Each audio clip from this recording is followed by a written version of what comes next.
had one of my boys watch Donnie's mechanic shop after you shook him down. Mero went to check on Donnie, but when he left, he went straight to the docks to set up some business deal. I don't know what's going on, but a convoy of Brotherhood are going to the docks now. If you can hijack one of their trucks, you could probably join the convoy, get to the meeting place, and take out all the motherfuckers that show up.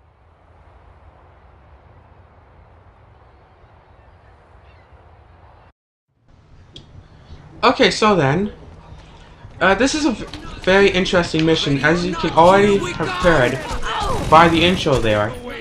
The fact that Donnie was mentioned by name as still being alive means that Donnie will make it at least until the final mission. He might die at the end, he might end up joining you before then, but he's going to live until at least the last mission. There's just nothing stopping that truck, is there?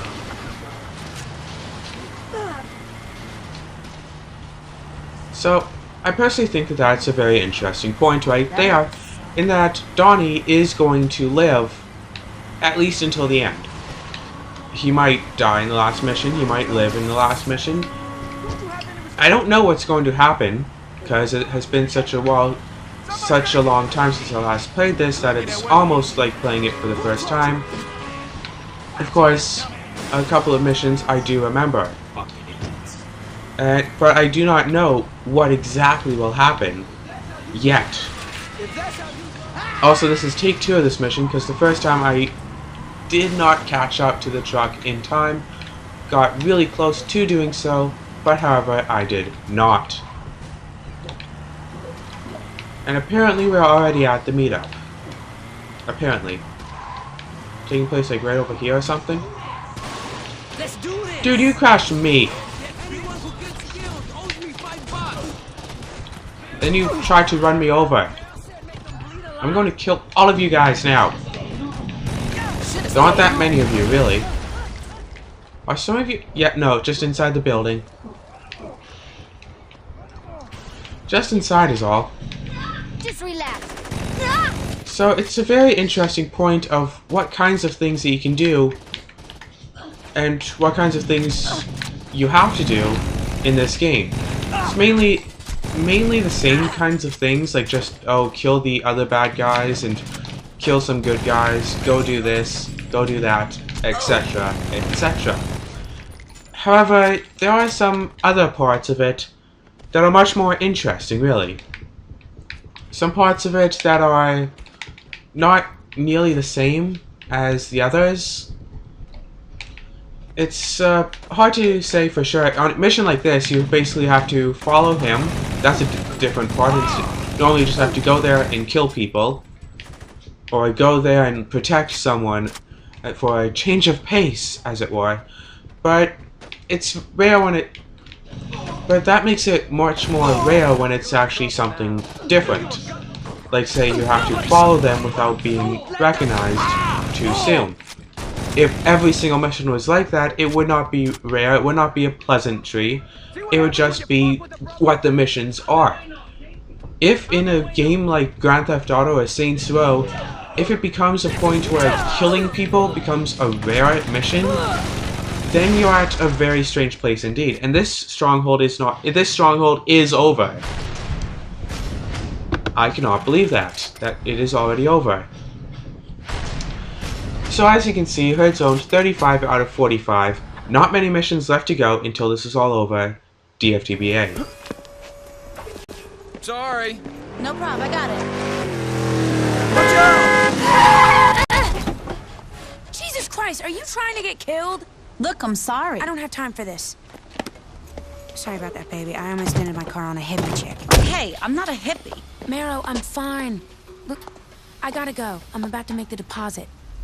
Sweetie, let me worry about the money. We'll have enough to cover the shipment, and once that comes in, the Saints won't have a chance in hell. Yo, Shaundi, we're gonna hack or what?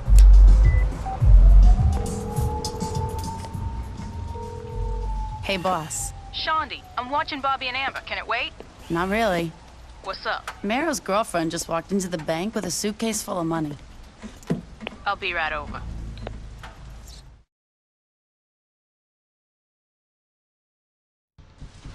The problem with resetting the mission after every time that you fail is that, I mean, like, when doing a Let's Play of it, is that the reactions aren't nearly as well realized as they were normally. Any reactions that I would have had the first time, like, oh my goodness, you just got hit by a truck.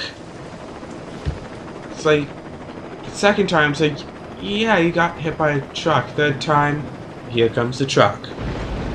Like, any reactions that would come by the first time, like, oh my goodness, I cannot believe that would actually happen. Second time, it's like, yeah, I know that's happening, and I'm repeating myself to prove a point.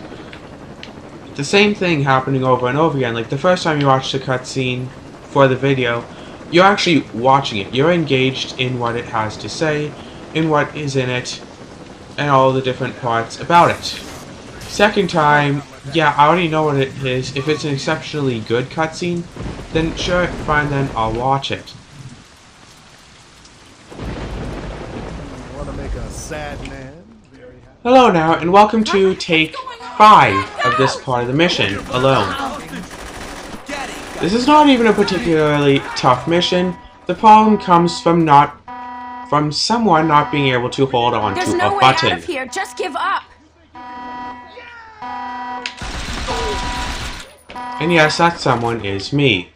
And so, something that I did find out, however, is that it's just easier just to get rid of those cops yourself right when you get the chance to, so you don't have to worry about them and you can just go through here. I don't even have to hold on to the button, okay. So, Alright, Jessica. You're gonna turn off that alarm. Yeah? How am I gonna do that? Hit the off button. Don't come near me! Don't come near me!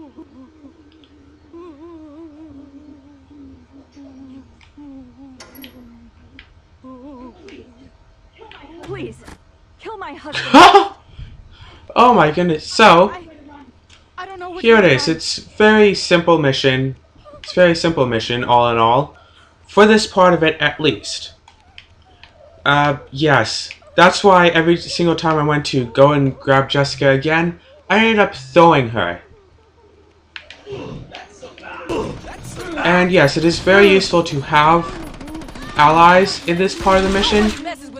Especially for something like this. So then you can just have them shoot out the cops, as well as you, to help you out with it. Oh, you quit on me?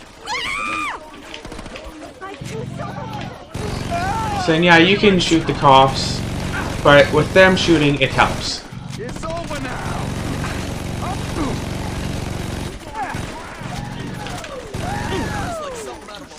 Unfortunately, you can't do much to heal them.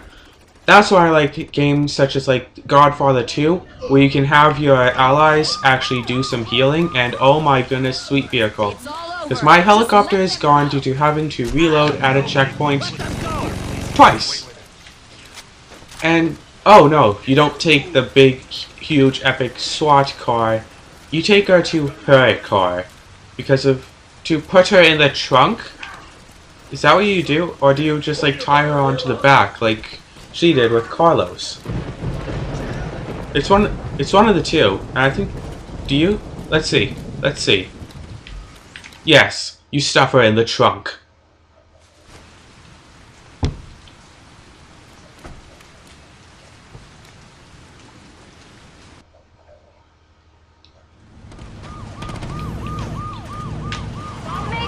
So now, I think that you are not supposed to. Oh my goodness, dusty in here. So I'm pretty sure that you are not actually supposed to destroy this vehicle, and hopefully I'm not actually going to, but no promises. Of course, if I do destroy the vehicle, I will end up failing the mission, and yes. Although I do find it insanely strange that for every single mission of Saints Row, where you have to keep the vehicle from being destroyed, it's because the vehicle is going to be destroyed. Either it's, you know that it's going to be destroyed all along because there's a bomb in it that you have to detonate, or you have to take some certain person, certain vehicle, so then a dead body can drop down on top of it and destroy it. And then you end up getting the car and it's good as new, so... What? Regardless. Haha, you can hear her. Sounds like... Reminds me of the Telltale Heart. Hearing her thumping on the trunk like that.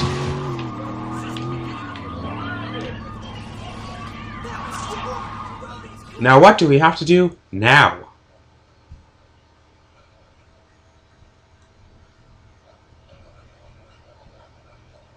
Please let me out of here! Oh, it's this one.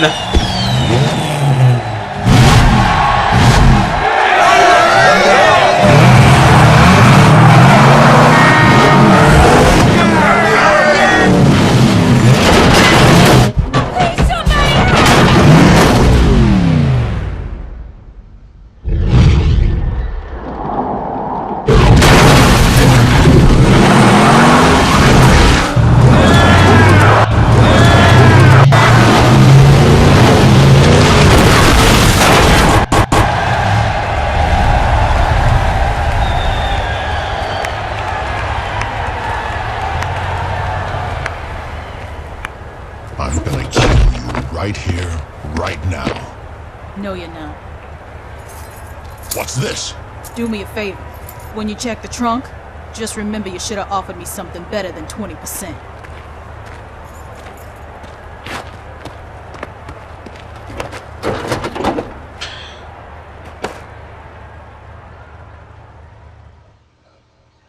He killed her.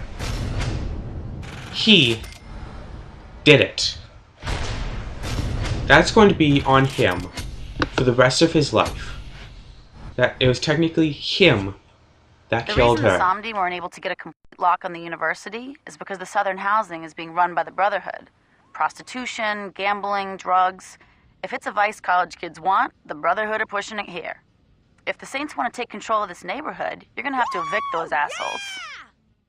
So then, this is an interesting one of a mission indeed, and it does bring to mind something rather strange.